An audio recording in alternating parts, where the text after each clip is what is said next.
Today we are making almond nut milk kefir from scratch. So you are going to soak your almonds with some water overnight. The next morning rinse your almonds until the water runs clear. Then it's ready for blending. For this recipe you will need a blender, a nut milk bag, half a cup of raw almonds, date paste and 2 cups of water. Soaking makes a difference. Use 1 cup of almonds with about 2 to 3 cups of water.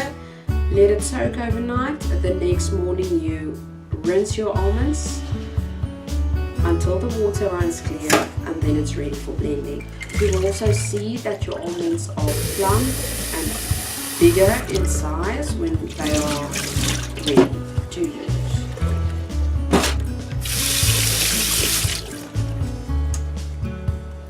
Add your almonds to the blender and then your filtered water. I'm making 500 ml of almond milk, so I'm using 2 cups of water. Pause and take a picture of your first nut milk making experience and post it to the group on Facebook. If you have a good blender, it will take about 2 to 5 minutes. If not, it will take a bit longer. Just continue pulsing and be careful not to burn out your blender.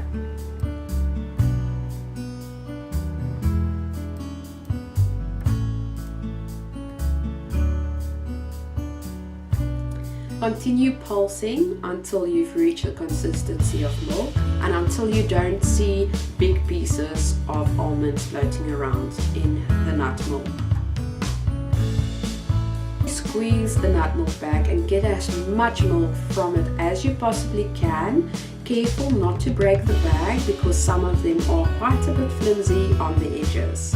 Add your date paste. I'm adding 1 teaspoon of date paste. This is to keep the milk kefir grains happy, and then I plop the kefir grains in there.